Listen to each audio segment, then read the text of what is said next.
Friends, ನಾನು ನಿಮ್ಮ tech ಬರುತ್ತೆ. ಎಲ್ಲರೂ ಹೇಗಿದ್ದೀರಾ? ನಾನು ಸೂಪರ್ ಆಗಿದ್ದೀನಿ, ನೀವು ಕೂಡ ಸೂಪರ್ ಆಗಿದ್ದೀರಾ ಅಂತ ನಾನು ಕೂಡ ಅನ್ಕೊಂಡಿದ್ದೀನಿ. ಇವತ್ತಿನ ಒಂದು ತುಂಬಾ ಇಂಪಾರ್ಟೆಂಟ್ ಟಾಪಿಕ್ ನಿಮಗೋಸ್ಕರ ಚಾಯ್ಸ್ ಮಾಡ್ಕೊಂಡು ಬಂದಿದ್ದೀನಿ.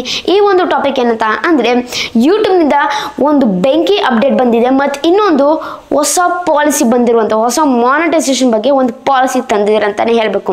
ಒಟ್ನಲ್ಲಿ ಹೇಳಬೇಕಂತ ಅಂದರೆ ಎರಡು ದೊಡ್ಡ ಮಹಾ ಅಪ್ಡೇಟ್ ಬಂದಿದೆ ಅಂತಲೇ ಹೇಳ್ಬೋದು. ಯೂಟ್ಯೂಬ್ನಿಂದ ಎರಡು ಅಪ್ಡೇಟು ಬೆಂಕಿ ಆಗಿದೆ ಅಂತಲೇ ಹೇಳ್ಬೋದು. ಹೇಳಿದ್ನಲ್ಲ, ಒಂದು ಅಪ್ಡೇಟು ಮತ್ತು ಇನ್ನೊಂದು ಪಾಲಿಸಿ ಸಖತ್ತಾಗಿದೆ ಅಂತಲೇ ಹೇಳ್ಬೋದು. ಅದೇನಂತ ಡೀಟೇಲ್ ಆಗಿ ಎಕ್ಸ್ಪ್ಲೇನ್ ಮಾಡ್ತೀನಿ. ನೀವು ಒಬ್ಬ ಯೂಟ್ಯೂಬರ್ ಆಗಲಿ ಅಥವಾ ಕಾಂಟೆಂಟ್ ಕ್ರಿಯೇಟರ್ ಆಗಲಿ ಈ ವಿಡಿಯೋ ತಪ್ಪದೆ ಕೊನೆವರೆಗೂ ನೋಡಲೇಬೇಕು. ಎಂತಕ್ಕಂತ ಅಂದರೆ ಈ ವಿಡಿಯೋ ತುಂಬ ಇಂಪಾರ್ಟೆಂಟ್. ಬನ್ನಿ ತಡ ಮಾಡಿದ್ರೆ ನಮ್ಮೊಂದು ಟಾಪಿಕ್ ಶುರು ಮಾಡೋಣ. ಅದಕ್ಕಿಂತ ಮುಂಚೆ ಏನಾದ್ರು ಹೊಸಬರ ನನ್ನ ಒಂದು ಟೆಕ್ರೋ ಚಾನಲ್ ನೋಡ್ತಾ ಇರೋದು, ದಯವಿಟ್ಟು ಟೆಕ್ರೋ ಚಾನಲ್ ಸಬ್ಸ್ಕ್ರೈಬ್ ಆಗಿ ನೋಡ್ರಿ. ದಯವಿಟ್ಟು ಹೋಗಿ ಸಬ್ಸ್ಕ್ರೈಬ್ ಆಗಿ ಮತ್ತು ಬೆಲ್ ಕೂಡ ಕ್ಲಿಕ್ ಮಾಡಿ. ಇದರ ಒಳ್ಳೆ ಕಾಂಟೆಂಟ್ ಆಗಲಿ ಒಳ್ಳೆ ವಿಡಿಯೋಸ್ ಆಗಲಿ ನಿಮಗೋಸ್ಕರ ಅಪ್ಲೋಡ್ ಮಾಡ್ತಾ ಇರ್ತೀನಿ. ಬನ್ನಿ ತಡ ಮಾಡಿದ್ರೆ ನಮ್ಮೊಂದು ಟಾಪಿಕ್ ಶುರು ಮಾಡೋಣ. ಫಸ್ಟ್ ಈಗ ಅಪ್ಡೇಟ್ ಬಗ್ಗೆ ಹೇಳ್ತೀನಿ, ಏನು ಅಪ್ಡೇಟ್ ಬಂದಿದೆ ಅಂತ. ಯೂಟ್ಯೂಬ್ನಿಂದ ಒಂದು ಹೊಸ ಅಪ್ಡೇಟ್ ಬಂದಿರುವಂಥದ್ದು. ಈ ಅಪ್ಡೇಟ್ ಏನಂತ ಅಂದರೆ, ಈಗ ಸಪೋಸ್ ಒಂದು ಐಟಮ್, ಈಗ ಸಪೋಸ್ ಇರುತ್ತಲ್ಲ, ಶಾರ್ಟ್ಸ್ ಆಗಲಿ, ವಿಡಿಯೋಸ್ ಆಗಲಿ, ಕಮ್ಯುನಿಟಿ ಆಗಲಿ, ಅಥವಾ ಏನಾದರೂ ಬೇರೆ ಒಂದು ವಸ್ತು ಆಗಲಿ ನಾವು ಯೂಸ್ ಮಾಡ್ತಿರಲ್ಲ, ಆ ಒಂದು ಪರ್ಟಿಕ್ಯುಲರ್, ಈಗ ಶಾರ್ಟ್ಸ್ ನಾನು ಯೂಸ್ ಮಾಡಲ್ಲ, ಶಾರ್ಟ್ಸ್ ನೋಡಿ ಅಪ್ಲೋಡ್ ಮಾಡಿಲ್ಲ ಅಂತ ಅಂದರೆ ಶಾರ್ಟ್ಸ್ ಫೀಚರ್ ಐತಲ್ಲ ತೆಗ್ದು ಹಾಕ್ಬಿಡ್ತಾರೆ ಅಂತಲೇ ಹೇಳ್ಬೋದು. ಇದರಿಂದ ಹೋಮ್ ಟ್ಯಾಬ್ ಕೂಡ ಅಷ್ಟೇ ತೆಗ್ದು ಹಾಕ್ಬಿಡ್ತಾರೆ. ಈಗ ಇದು ಹೊಸ ಫೀಚರು. ಹೋಮ್ ಟ್ಯಾಬ್ ಯೂಸ್ ಮಾಡಿಲ್ಲ ಅಂತ ಅಂದರೆ ಫಾರ್ ಯು, ಮತ್ತು ಅಕಸ್ಮಾತ್ ಏನಾದರೂ ಕೆಲವೊಂದು ಸಿನಾರಿಯೋ ಆಗಿ ಡಿವೈಡ್ ಆಗುತ್ತದು. ಏನೇನಂತ ಅಂದರೆ, ಫಾರ್ ಯು ಟ್ಯಾಬ್ ಯೂಸ್ ಮಾಡಿಲ್ಲ ಅಂತ ಅಂದರೆ ಒಂದು ಸಿನಾರಿಯೋ ಅದು ತೆಗ್ದಾಕ್ಬಿಡ್ತಾರೆ. ಎರಡನೇ ಸಿನಾರಿಯೋ ಬಗ್ಗೆ ಮಾತನಾಡ್ಬೇಕಂತ ಅಂದರೆ, ಈಗ ಸಪೋಸ್ ಒಂದು ಚಾನಲ್ ಇರುತ್ತೆ, ಕೇವಲ 10 ವಿಡಿಯೋಸ್ ಹಾಕ್ಬಿಟ್ಟಿರ್ತಾರೆ ಅಥವಾ 10 ಕೆಳಗಡೆ ವಿಡಿಯೋಸ್ ಅಪ್ಲೋಡ್ ಮಾಡಿರ್ತಾರೆ. ಹಾಗಂತ ಅಂದರೆ ಹೋಮ್ ಟ್ಯಾಬ್ ಐತಲ್ಲ ತೆಗ್ದಾಕ್ಬಿಡ್ತಾರೆ. ಮೂರನೇ ಸಿನಾರಿಯೋ ಬಗ್ಗೆ ಮಾತನಾಡ್ಬೇಕಂತ ಅಂದರೆ, ಈ ಸಿನಾರಿಯೋ ಬಂದ್ಬಿಟ್ಟು ಏನಂತ ಅಂದರೆ, ಈಗ ಸಪೋಸ್ ನೀವು ಹೋಮ್ ಟ್ಯಾಬೇ ಯೂಸ್ ಮಾಡಲ್ಲ, ಆಮೇಲೆ ಪ್ಲಸ್ ನೀವು ಒಂದು ಏನಂತ ಕಾಂಟೆಂಟ್ ಮೇಲೆ ಡಿಪೆಂಡ್ ಆಗಲಿ. ಸಪೋಸ್ ಮಿಕ್ಸ್ ಕಾಂಟೆಂಟ್ ಆಗಿ ಮಾಡ್ತಿದ್ದೀರಾ ಅಂತ ಅಂದರೆ ನಿಮ್ಮ ಹೋಮ್ ಟ್ಯಾಬ್ ತೆಗ್ದಾಕ್ಬಿಡ್ತಾರೆ. ಒಂದು ಕಾಂಟೆಂಟ್ ಮೇಲೆ ಚಾಯ್ಸ್ ಮಾಡ್ಕೊಂಡು ನೀವು ಅಪ್ಲೋಡ್ ಮಾಡಬೇಕಾಗುತ್ತೆ. ನೀವು ಇದನ್ನ ಮೇನ್ ಪಾಯಿಂಟು ಮೈಂಡಲ್ಲಿ ಇಟ್ಕೊಬೇಕಾಗುತ್ತೆ. ಇಷ್ಟು ಸಿನಾರಿಯೋಯಿಂದ ನಿಮ್ಮ ಹೋಮ್ ಟ್ಯಾಬ್ನ ತೆಗ್ದಾಕ್ಬಿಡ್ತಾರೆ. ಅದಕ್ಕೆ ಆದಷ್ಟು ನೀವು ಎಲ್ಲ ಒಂದು ಫೀಚರ್ನ ಯೂಸ್ ಮಾಡ್ಕೊಳ್ಳಿ. ಎಲ್ಲ ಒಂದು ಫೀಚರ್ ಕೂಡ ಅಷ್ಟೇ ನಮಗೆ ಬೇಕೇ ಬೇಕು. ಇದೊಂದು ಮೈಂಡಲ್ಲಿ ಇಟ್ಕೊಳ್ಳೇಬೇಕು ನೀವು. ಇದು ತುಂಬ ಇಂಪಾರ್ಟೆಂಟ್.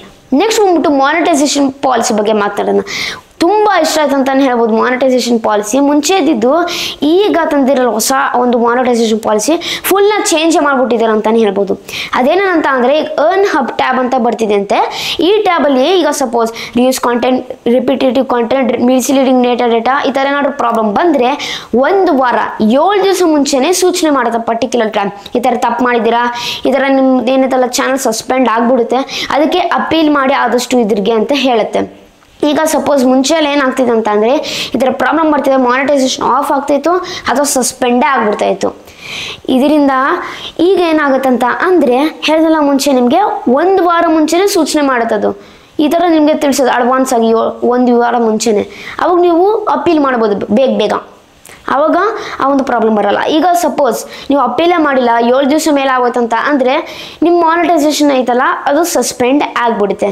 ಆ್ಯಕ್ಚುಲಿ ಇದ್ರ ಬಗ್ಗೆ ಬಂದಾಗ 2 ಥರ ಸಿನಾರಿಯೋ ಡಿವೈಡ್ ಆಗುತ್ತೆ. ಮೊದಲನೇ ಸಿನಾರಿಯೋ ಬಗ್ಗೆ ಮಾತನಾಡ್ಬೇಕಂತ ಅಂದರೆ, ಸಪೋಸ್ ಈಗ ಅಪೀಲ್ ಮಾಡಿಬಿಟ್ಟಿದ್ದೀರಾ 7 ದಿವಸದಲ್ಲಿ, ಅದು ರಿಜೆಕ್ಟ್ ಆಗೋಯ್ತು. ಈಗ ಏನಾಗುತ್ತಂತ ಅಂದರೆ, ನೀವು ಮತ್ತೆ 90 ಡೇಸ್ 90 ದಿವಸ ಕಾಯಬೇಕಾಗುತ್ತೆ.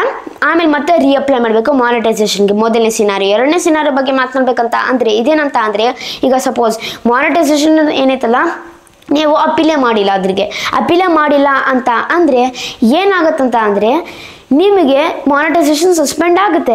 ಆದರೆ ನಿಮಗೆ 21 ದಿವಸ 3 ವಾರ ನಿಮಗೆ ಎಕ್ಸ್ಟ್ರಾ ಟೈಮ್ ಕೊಡ್ತಾರೆ ಅಪೀಲ್ ಮಾಡೋಕ್ಕೋಸ್ಕರ.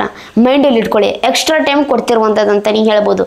ಅದು ಮಾಡಿಲ್ಲ ಅಂತ ಅಂದರೆ ಸಸ್ಪೆಂಡೆಡ್, ಮತ್ತು 90 ದಿವಸ ಕಾಯಬೇಕು ರೀಅಪ್ಲೈಗೆ.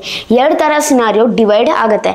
ಈ ಪಾಯಿಂಟ್ನ ನೀವು ಮೈಂಡಲ್ಲಿ ಇಟ್ಕೊಬೇಕಾಗುತ್ತೆ. 2 ಸಿನಾರಿಯೋ ತುಂಬ ಇಂಪಾರ್ಟೆಂಟ್ ಇದು ಅಂತಲೇ ಹೇಳ್ಬೋದು. ಆದರೆ ಪ್ಲಸ್ ಪಾಯಿಂಟ್ ಏನಂತ ಅಂದರೆ, 1 ವಾರ ಮುಂಚೆನೇ ಸೂಚನೆ ಮಾಡುತ್ತಂತ ಅಂದರೆ ಅದು ಬಿಗ್ ಮೇಜರ್ ಪ್ಲಸ್ ಪಾಯಿಂಟ್ ಆಗುತ್ತೆ ನಮಗೆ. ಮತ್ತು ತುಂಬ ಜನ ಕೇಳ್ಬೋದು, ನಮ್ಗೆ ಗೊತ್ತಿಲ್ಲಪ್ಪ ಹೇಗೆ ಅಪೀಲ್ ಮಾಡೋದು. ಆಮೇಲೆ ಪ್ಲಸ್ ಯೂಟ್ಯೂಬ್ ಅವರು ತಪ್ಪಾಗಿ ನಮಗೆ ಕೊಟ್ಬಿಟ್ಟಿದ್ದಾರೆ ಈ ಥರ ಪ್ರಾಬ್ಲಮ್ಮು, ನಾವೇನು ಪ್ರಾಬ್ಲಮ್ ಮಾಡಿಲ್ಲ ಅಂತ ತುಂಬ ಜನ ವಾದ ಮಾಡ್ತಾರೆ. ಈ ಥರ ಇನ್ಮೇಲೆ ಈ ಥರ ಏನೂ ಆಗಲ್ಲ. ಇನ್ಮೇಲೆ ಯೂಟ್ಯೂಬರು ರಿವ್ಯೂರು ಕೇರ್ಫುಲ್ಲಾಗಿ ಚೆಕ್ ಮಾಡ್ತಾರೆ, ಸರಿ ಇದೆಯಾ ಇದು, ಸರಿ ಇಲ್ವಾ ಇದು ಅಂತ ಪೂರ್ತಿ ಕ್ಲೀನಾಗಿ ಚೆಕ್ ಮಾಡಿಬಿಟ್ಟು ಆಮೇಲೆ ಪ್ರಾಬ್ಲಮ್ ಬಂದಿಲ್ವಾ ಅಂತ ನಿಮಗೆ ರಿಸಲ್ಟ್ಸ್ ಕೊಡ್ತಾರೆ. ಇಷ್ಟ ಆಯಿತು ಈ ಒಂದು ಬೆಂಕಿ ಮಾನಿಟೈಸೇಷನ್ ಪಾಲಿಸಿ ಅಪ್ಡೇಟ್ ಬಗ್ಗೆ, ಆಮೇಲೆ ಪ್ಲಸ್ ಇನ್ನೊಂದು ಬೆಂಕಿ ಅಪ್ಡೇಟ್ ಬಗ್ಗೆ. ಎರಡು ಮೇಜರ್ ಅಪ್ಡೇಟ್ ಬಂದಿರುವಂಥದ್ದು ಅಂತಲೇ ಹೇಳ್ಬೋದು. ಯೂಟ್ಯೂಬ್ನಿಂದ ಎರಡು ಬೆಂಕಿ ಆಗಿದೆ ಅಂತಲೇ ಹೇಳ್ಬೋದು. ಅರ್ಥ ಆಗಲಿಲ್ಲ ಅಂದ್ರೆ ಮತ್ತೆ ಇನ್ನೊಂದು ಸತಿ ಹಾಕೊಂಡು ವಿಡಿಯೋ ಪೂರ್ತಿ ನೋಡಿ. ಮತ್ತು ಯೂಟ್ಯೂಬ್ಗೆ ಏನಾದ್ರು ಇನ್ಫಾರ್ಮೇಷನ್ ಬೇಕಿದ್ರೆ, ಡೌಟ್ ಇದ್ರೆ, ಹೆಲ್ಪ್ ಬೇಕಿದ್ರೆ ಕೆಳಗಡೆ ನಂಬರ್ ಹಾಕಿದ್ದೀನಿ. ಈ ನಂಬರ್ ತೊಗೊಂಡು ವಾಟ್ಸಪ್ ಮಾಡಿ, ಅವಾಗ 200% ನಿಮಗೆ ರಿಪ್ಲೈ ಮಾಡ್ತೀನಿ.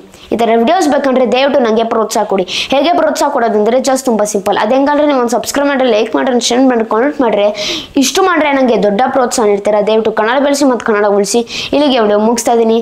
ಜೈ ಕರ್ನಾಟಕ, ಒಂದೇ ಮಾತರಂ. ಶುಭ ದಿನ ಫ್ರೆಂಡ್ಸ್. ಮುಂದಿನ ವಿಡಿಯೋದಲ್ಲಿ ಸಿಗೋಣ ಫ್ರೆಂಡ್ಸ್.